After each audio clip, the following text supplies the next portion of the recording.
fact that I could see my words, I could touch my words, I could feel it, it gave me the chance to finally acknowledge my journey. Welcome back to another episode of Let's Talk About This. You know it's your girl Christene. If you're just tuning in me for the first time, please like, comment, subscribe, share, and don't forget to hit that post notification button. As you guys can see, I'm not really talking at my table today. I'm on my couch. I got my pillow. Pillow kind of matches my pants, so we're good to go. I got my mug. But more importantly, you guys remember me telling you guys I pull up the Do-Rag Bandit? Well, Do-Rag Bandit's out in full effect today. It's story time. I have been getting so many requests to talk about my writing journey. And I'm like, okay, what am I gonna talk about? But there was such a long, tedious, painful, traumatic process to it that nobody talks about. But before we get into that, you guys know my podcast, Broken Silence Real Talk. I kick off each of my episodes with gratitude. For today, I'm gonna say, I'm grateful for time. The fact that this whole pandemic, we took time for granted for our friends, our family, our loved ones, our partners, our co-workers. The fact that we have to FaceTime people, WhatsApp video call, Instagram video call. Yeah, it's different, but we always need that face-to-face interaction. And the fact that we couldn't do that, so freely. Ontario's about to be opened up out of jail soon, so hopefully, I can visit some loved ones. My kids can go and run around and play around with people, but it's just time. We take it for granted. We take the people who are around us, who we claim we love, for granted. So for me, I'm grateful for time. If you want to share what you're grateful for, please leave a comment below and I'll be sure to answer you guys. So as I said, I hope you guys have your tea, your juice, your coffee, your hot chocolate, whatever you guys want to call it. I got my Like a Boss mug to sit down and a little chit chat. First of all, if any of you guys who are watching this are going to write your story, thinking about writing your story, just go ahead and do it. I know people talk about writer's block and they talk about, I don't know how to start it, I don't know what to do, I don't know if anyone's gonna like it. It's your story. It's your story. Be true to yourself, be real with yourself, and just write it. And if there's times when you don't feel like writing, don't write. If there's times when you feel like writing 20 pages a day, then do it. It's all about flow. Taking the time to write your craft or to write your masterpiece, it takes a large amount of time.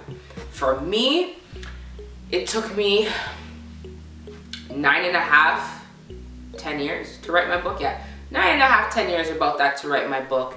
And the reason why I wrote it, I told you guys before, I had to go back and rewrite it to make sure that I was protecting the guilty. And as I told you guys in my last video, writing my book was a part of freeing myself, So I felt like I still had myself locked in a little cage, if that makes sense, because I wasn't able to fully tell my story in the capacity that I wanted to. But I would love to label names. I'd love to expose it, but I can't. That's just the fact, and that's just the reality of the situation. But I was able to write my story as authentic as I could be without, what's the word I'm trying to figure out? Without protecting the guilty, but protecting the guilty, if that makes any sense, For me, I reached out to quite a few people around editing my book because, there's different prices. There's people out there that will charge you like $12,000, $14,000 to edit a book. No, thank you. It can be done for much cheaper than that. So please make sure you do your homework and do your research. You do not want to get scammed when all you're trying to do is create a masterpiece and put it out for everybody to see and share your story. So please do your research. I reached out to somebody who I called, I should say, my mentor. Somebody I looked up to as a sibling. And they said they were gonna do something for me for a certain price. I gave them the money and then nothing happened. So I was like, what? And it's just back and forth, back and forth, back and forth, back and forth, back and forth, back and forth, back and forth. And that really hurt me because that person clearly had their own plans and own agenda and they kind of used the fact that I looked up to them as like my family. Until this day, like, it's whatever.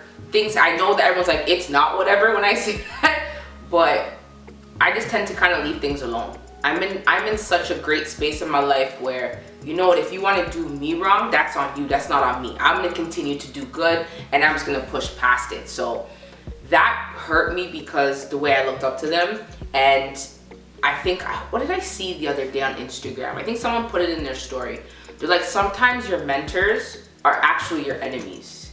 And I don't really like to use the word enemy too loosely, but I looked at it as, I couldn't believe you did that. Like, I know everybody, like, on the streets, they call, like, oh, that person's a snake or whatever, but that's how I felt. I felt like the person who I looked up to really didn't have my best interest at heart. So I started to do some research and stuff like that, and I came across a woman. Her name was Bikini Smith, and she's an author, she's a motivational speaker, she's also a coach. And I was talking to her and I was telling her my vision, and she helped me with that vision. So I'm so grateful for you, if you're watching this. She helped me with that vision. She helped it come together. And when I released my book, it was like a weight lifted off my shoulder, but I felt in the same time, as the weight was lifted off my shoulder, I had like 50 more pounds coming down on my shoulders.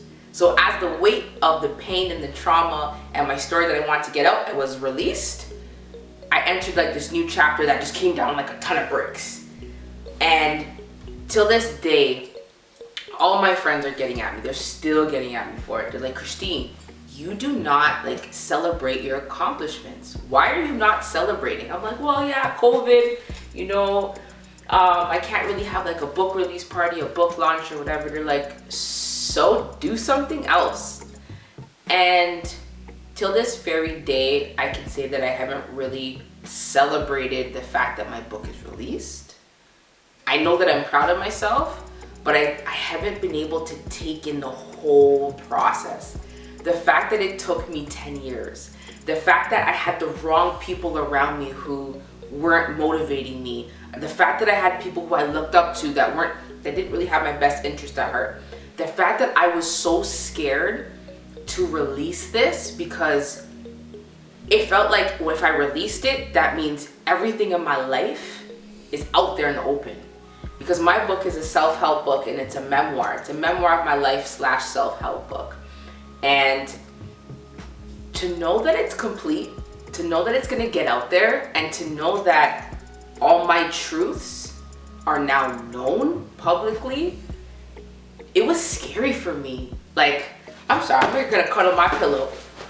It was scary for me. And I know that I say like fear is not real, because it's not. But when I say it was scary, I thought about all the dangers in my life that I went through. I thought about all the pain and the hurt and all the things that because there's situations obviously I put myself in, you know, when I was growing up.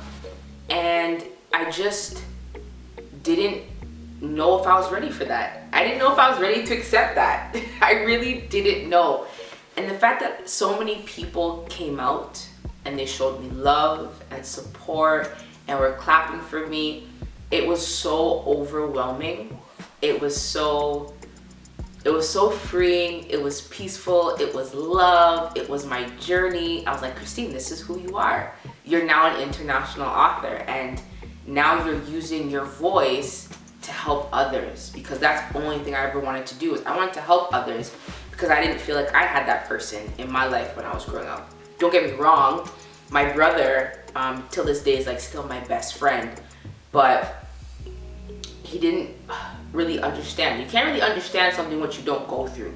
It's like a resume. There's people who interview for a job and they're terrible at interviews, but they're amazing at the job. And there are people who are really good at interviews and terrible at the job. You can't really know, you know, unless you go through something. It's, as you guys know, like I work with youth. I work with, you know, marginalized at in-risk youth, and I just look at them and I'm like, listen to me, man. You're not telling me something that I don't know. I know exactly what you're telling me. It's just your experience was different. We went through the same thing, but the way you went through it was different. So it's different from textbook versus experience. And I always love experience versus textbook. So it was just overwhelming for me. I was so grateful. I still am grateful. And hopefully when, you know, all the COVID restrictions lift, I'm able to have an amazing release party and something that I can be, you know, like, this is memorable. You know, it already is memorable. My book came out September 1st of 2020, and I'm still smiling about it. Let's just say that. I'm still smiling about it. And I encourage anybody who is struggling with their story to just release it. Sometimes you don't even have to think about it. Like for me, people like to type on the computer. That's not really my style. I like to write it out. I want to be able to go back and flip through those pages and like really, like, this may sound weird when I say this, but I like to touch my words. The fact that I wrote it, the fact that I claim it, I was able to go back, read it, touch it, flip it, do whatever I wanted with it, and I could feel my emotions through the way I was writing. You know, like if you're coloring a book or you're coloring a picture, and you're pressing really hard. You're pressing really hard. And what usually happens to the paper? There's usually an indent, like the marker or the crayon or the pencil crayon, it's like really, really dark. And if you lift up the next page, you can usually sometimes see the indentation on the next side. So the fact that when I was writing, I was able to pour out my pain and tell my story the way I wanted to, I could feel through my words where I was getting angry and didn't really realize it. I could feel where I was getting emotional, because I'm not really an emotional person.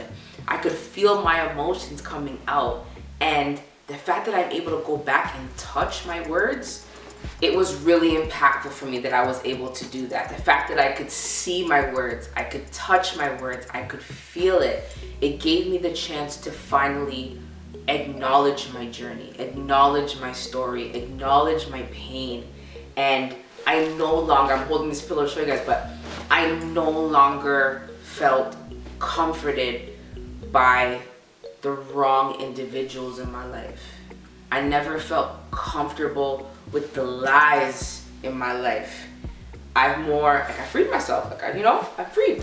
I'm good. That's what it meant for me. If you guys are any writers, bloggers, and want to share your writing story with me, please leave again a comment below, or you can hit me up on my Instagram, which is Impact Over Intention. I would love to hear your writing stories, your journeys, about how impactful it was for you.